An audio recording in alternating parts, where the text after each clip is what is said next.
Hello everybody, welcome back. I am KRX and we are still continuing with our Castile run on Europa Universalis 4. This is of course a beginner playthrough and we are playing with all of the DLCs. We have a playlist link down below that'll get you to the beginning of the series. We are quite a bit of the ways in. We've played for almost 40 years in game, which is about, it's about 10% of like the entire length of the game. So it's interesting in one sense. We've been playing at a snail's pace, and most people aren't going to be continually keeping up with the series because the episodes are long and it's going really slow and there's too many of them. That's just how it goes. I understand that. I'm not crazy, but at the same time, like, think about how fast I'm actually going. If you're here trying to learn the game, you know I'm glazing over concepts. I'm not reiterating things. I'm getting into autopilot mode. That's my mistake. I need to improve on that. We need to continue to remember that we are in teacher mode and not in just play mode. And because what we're trying to do here is teach the game, not show the game or play the game or whatever, or tell anyone how to play the game. It's but to teach the process of playing the game and how to make decisions and progress in the game and succeed in the game, and allow someone to customize what that means to succeed in the game. So yeah, we've in some sense I feel like we're going way too fast, and in some sense we're obviously going way too slow because people don't stay engaged. But what we are going to be doing, because this is actually a really good run here that we're having as Castile. And we have the Iberian Wedding, which is due to historical event. We've taken a big chunk of land from northern Africa, and we are also colonizing. We've taken this from Portugal, and we are also colonizing in Arguin. Once that colonists are going to be available, we'll be able to sort of swing over and start colonizing into the Caribbean and such. What I'm actually kind of wondering is that we're pretty close to being able to get Admin Tech 6, which will be really good to get an additional admin technology. We're coming up on it's about 600 technology, or 600 monarch points to get a technology without any modifiers. I just kind of know that inherently. So when I see that we're at 541, I think we're about close. We can hover over this to see it's 586. That's because for the most part, there's a little bit of an increase over time, and then there's also a little bit of a reduction from the neighbor bonus. So it ends up as adding out to be just under 600, which is the base, right? 600 is the base cost for technology. That doesn't matter. I just kind of realized that I was assuming something there. We do have this mission to restore the Union on Portugal. So we are actually potentially going to be able to unify all of Iberia under one crown by actually forcing Portugal to be under us in a personal union, to be our subject in a personal union as the junior partner, and through that mission. And one of the things we've done is we've broken we've gotten into a side war with Portugal by attacking Tlemcen, that Portugal was supporting Tlemcen. And we had them annul their alliance with England in order to weaken their standing, and hopefully we'll be able to actually attack Portugal without them having strong allies or anything of the sort. What we're doing right now is we are looking to actually go to war against Morocco, whose truce has come to an end. We're hoping to kind of remove their coastline here, and there's actually a little bit down here. That'll prevent them from being able to raid us. And as we continue to take the coastline, it'll just sort of protect our Iberian homeland, our heartland, from the Berber raiders, the pirates up here in North Africa. And also it's just land that we can take and integrate into our country. It helps us in terms of trade, right? If we can control more of the Safi node, we can push more of it to Seville where we collect. If we control more of the Tunis node, we can push more of it to Seville where we collect. So just getting more power in North Africa is actually going to help boost our ability to make money.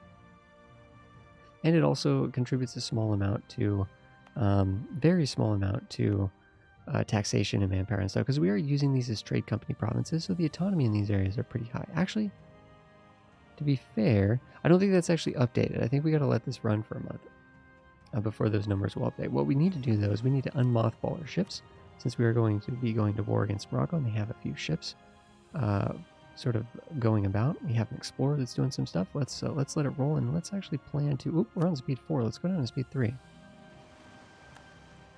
An explorer's mission. I'm going to wait till July 1st. Let's get this explorer going. But I'm waiting till July 1st not to send the explorer off, but to declare war. We have these troops that are standing by in order to attack Tlemcen, because it turns out that Morocco is allied to Tlemcen. Let's get into the war here. I believe we've waited for the truce between Well, this is fine because they don't have troops in Morocco. That's just like a side thing. Although I'm noticing the Aragon's actually pretty upset. Aragon is actually, well, they're not upset. They're just not very positive in terms of their favor towards us. It might be worth it might actually be worth. We have a claim here. We have a claim here. We're buttering up the Pope. What I'm going to do is I'm going to pull back this diplomat. I'm going to, we're going to declare the war, but we need to send a diplomat to actually work on Aragon. Actually, I guess we could have done that a little differently. But let's declare the war against Morocco. It says they have about 18,000 troops. We, of course, have like 62,000 troops. Just overwhelming numbers here. We don't need to call in any of our allies. In fact, they won't even join us even if we did. We're going to make the war goal for this one right here because we can easily move into there and take the war goal and start getting the ticking war score. So that's Anfa. And we have these troops standing by to sort of beat up Tlemcen, and then we'll have to, of course, get the Aragonians to sort of shuffle down here and stuff. All right, let's go here. I think I already picked a mission. Yes, I did. I picked a mission for those guys. They'll head out here in a second. You guys are going to tactically move to the war goal. You guys are going to sort of surprise and ambush the Tlemcen army, and we'll be able to sort of we'll actually be able to take out, I think, the Tlemcen army pretty much instantly. Let's have you going over to there, though, as quickly as we can. 7 days, and we will get those diplomats back into sort of useful actions. What do we do with our other diplomat? Naples likes us. We can continue. I mean, we could try to butter up people. We could just make Austria happy because they're a big, powerful nation. We could. Burgundy is actually friendly towards us, which is kind of interesting. We can make Burgundy happy. We don't really have the relationship slots available to, especially if we pick up, right? Once we pick up Portugal, we're going to have even less relationship slots. We're going to be at -1 relationship slot again. So that's not really an ideal situation. That's going to be a decisive battle here because we just overwhelm them. That is also looks to be a stack wipe.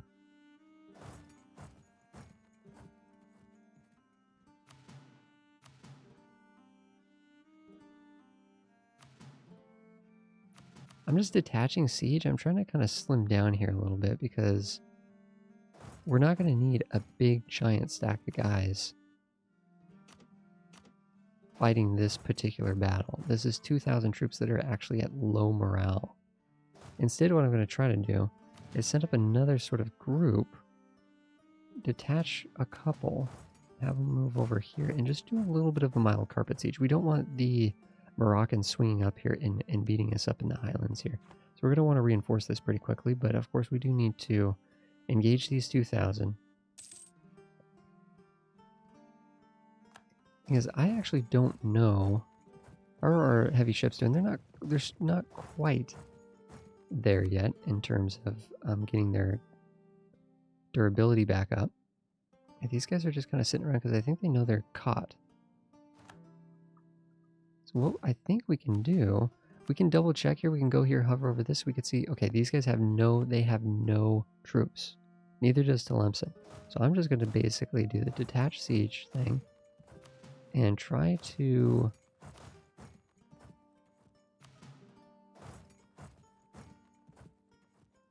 split this up as much as we can to siege this down as quickly as we can. And ultimately try to, okay, it looks like there's going to be a little engagement there, It looks like they're training some dudes slowly but surely. So they're trying to build up the army, but I think we have incapacitated them at least. And just regroup everybody up here to sort of post a sort of a defense of this area, because this is a wasteland province, so no one can actually move around this territory. Fez is, of course, Portuguese.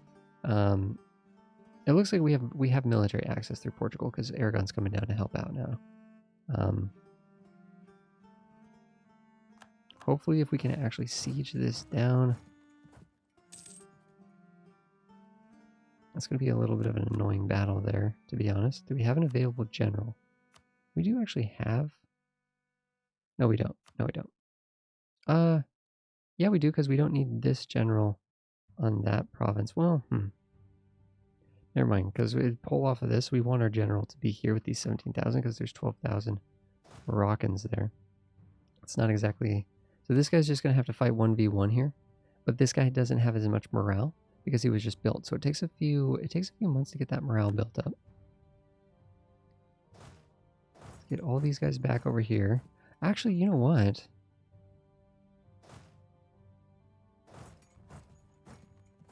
I don't know where that guy's going.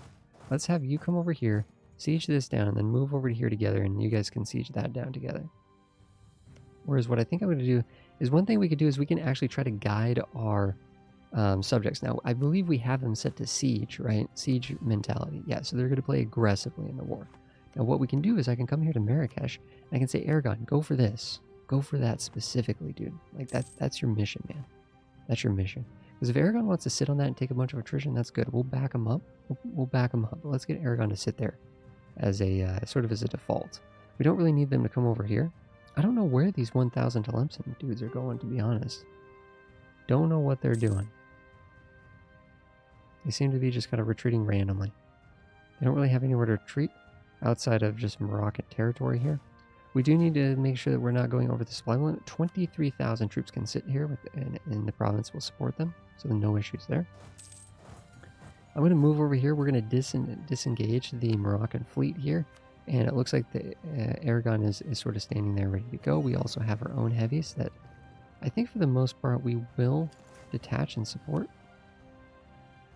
Now this fort right here in Marrakesh, unfortunately, is not a coastal fort, so we can't get any benefits from the actual the blockades in terms of sieging this a little bit more easily or a little bit quicker. We do have that ability to get a new bit of technology here, which is really cool. That's interesting because you're getting a ahead of time bonus of corruption, but then we're getting an unbalanced research penalty. But the ahead of time bonus for being ahead of time on admin, we're getting a corruption penalty or bonus for that. And we're taking a corruption penalty for being way sort of unbalanced here, right? Our diplomatic is really sagging behind. But we can take a new free slot. I think we said expansion ideas are kind of cool. This lets us double down our colonialism. We can get more colonists. They can spread faster. We took exploration because that helped us actually explore into the new areas. And literally like explore Africa, explore the new world, find the places we needed to colonize. It also helps us with colonization. I mean, we got a colonist and stuff. This is going to be really, really good to take this as well because it's just going to speed up the rate of colonization significantly. And we happen to have a lot of admin growth right now. So we're really not hurting that much for admin points. So this is going to be totally grand. Totally grand. Actually, you know what we could do? We could just get Tlemcen out here. We've taken most of their country. We could take some of their money just for fun, I guess. I don't know. I mean, they'll give us a little bit of money, and they'll pay us war reparations. But I think for the most part, their alliances have no issue with us. I mean, we don't mind that they're allied to Fezin, or to these guys, or to Morocco. It's totally fine. Totally fine. We just want you out of the war, I think. So if we could just get these guys out of the war and start, like, getting dudes like consolidated back up and sort of on the front lines, I think that's going to be a lot better. Because this war is, well, we're winning the war. It's just going to be a long siege to get this, right? This is the issue here. This siege is going to be the issue here. Question is, can we get these guys out of the war as well? We're at 55 war score with these guys. Again, we're going to the banner down here. Morocco is the war leader, but we can separate piece these guys out. No big deal. We could steal some of their money as well. I mean, it doesn't do much for us to steal just a few pennies, but hey, you know, why not? Let's get everybody home. Let's get everybody home. Let's get all of our subjects focused on the front lines here. We didn't need to take any land from Tlemcen. We just took a bunch of land from Tlemcen. We still have a... I'm gonna hit detach, repair damaged ships. Those ships will go off and get repaired, and then they'll come back.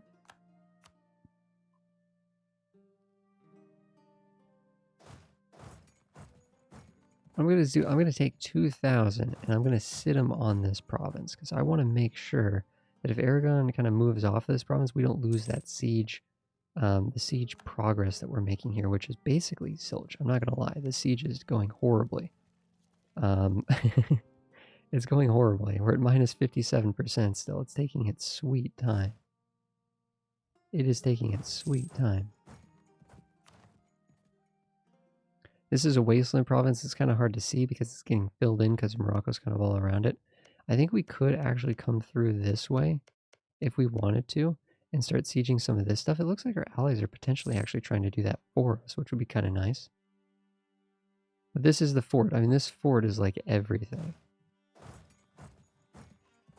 We can... Oh, it looks like they're going to fight. It looks like they're going to fight us here. We're reinforcing. I mean, call me crazy here, but... Aragon has 13,000 troops. There's 32-something thousand troops there. I don't necessarily see this going that well for the Moroccans. However, it does go to, you know... It is mountains. They are at least defending in the mountains, so that is something.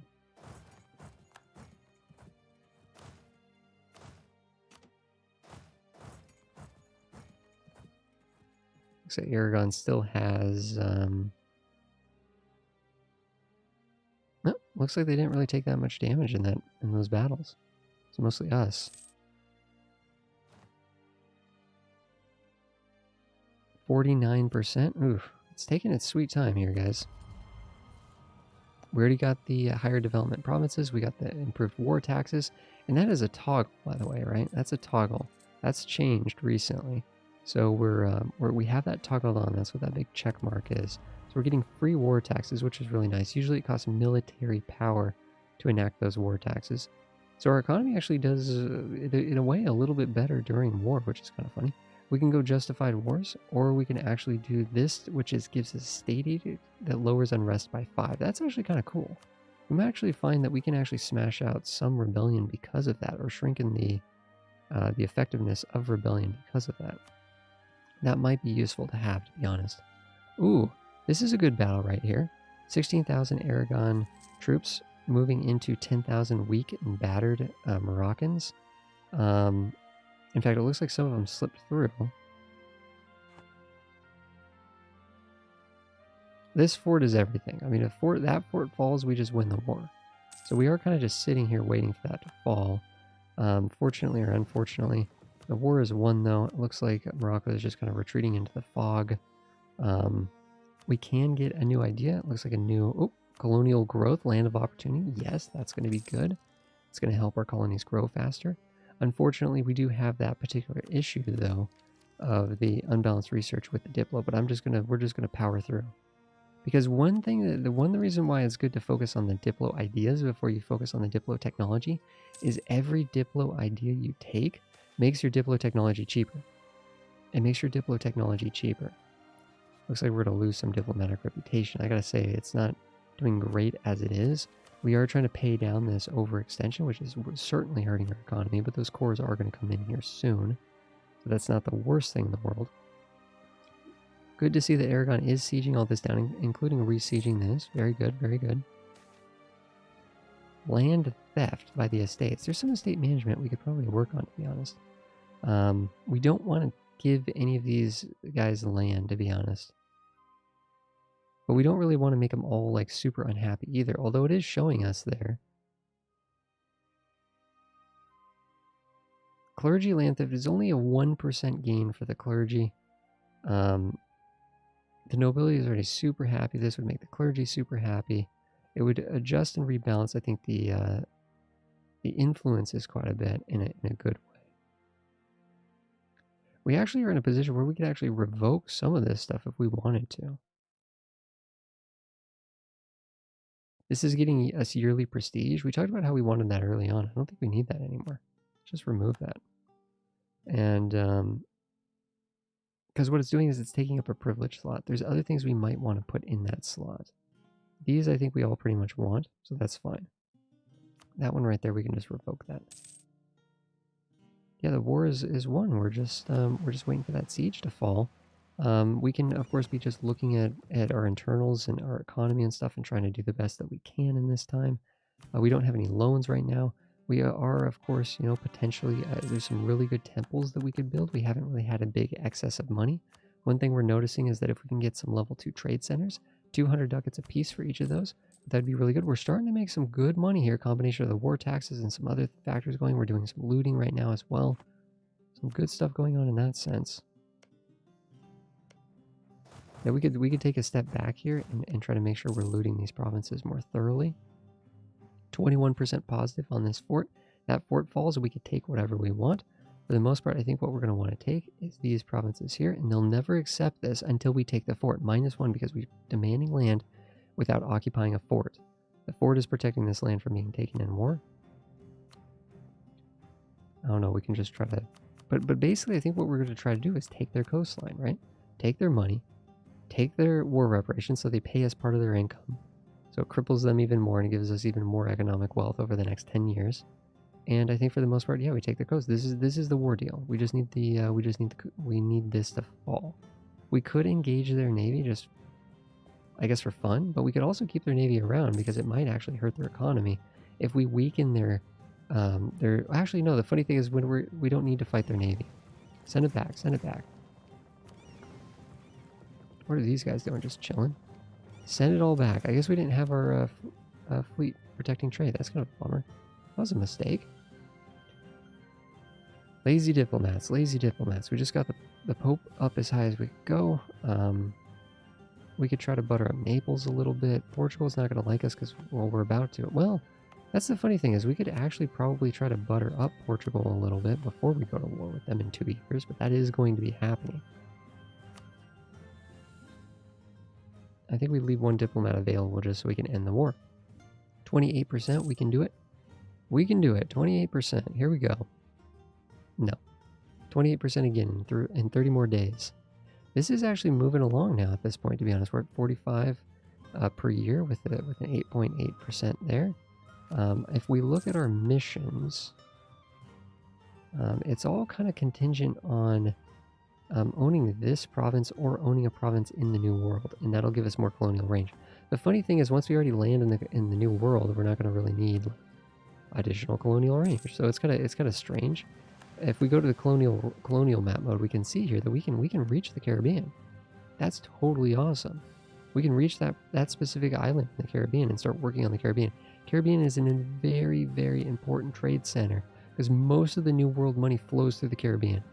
So Brazil's all fine and dandy. It can kind of go back to the Ivory Coast, but most of this stuff, even northern, in sort of the Mexico, Central America, North America, and even South America, sort of Central and Western South America, it all goes through the Caribbean. It all goes through the Caribbean. So we are going to want to control the Caribbean to the best of our ability.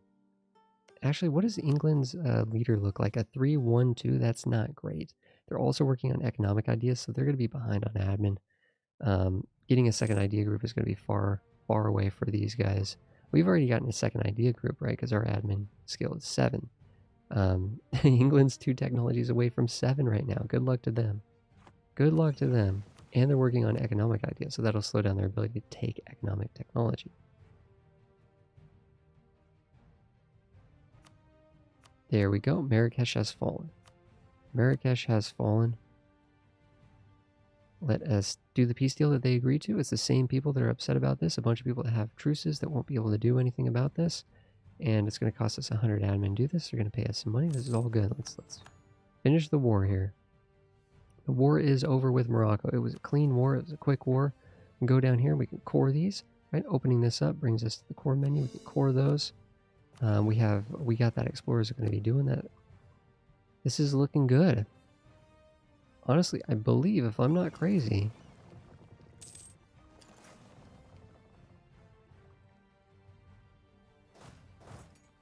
the next war, and we are certainly going to have rebellion down here, no question about it. But I think then the next war is going to be Portugal in 2 years. Portugal in 2 years, we hope they don't get any allies. Because the truce with them ends in July 1486, a year and a half from now. So we need to manage our rebellions. This rebellion's about to fire. We need to manage this rebellion. A couple rebellions here. So manage these rebellions. and then basically start posturing for a war against Portugal. It's nice to see that most of their army is actually in their homeland now, so that we don't have to worry about dancing around these forts and stuff. We still have to dance around these forts, but we'll be able to do a more concentrated, contained strategy with Aragon ourselves and a number of guys helping us here. So actually, I wonder if Aragon's actually going to be able to get back home. Hopefully they'll ask for military access from Portugal. We'll have to see if they do that or not. I think for the most part, this is a good place to end. That was a good, clean war against Morocco, war against Portugal in the next episode, guys. And we will continue to expand the Castilian Empire and eventually the Spanish Empire. Although I don't know if we're going to get to Spain quite in this series, because that's usually probably going to be about 20, 30 years in farther into the game than we are now. Thank you so much, everybody, for watching. Of course, we have the playlist link down below, right? And if you guys have questions, I read all the comments. And thanks, everybody, for being here. I'll see you guys in the next one.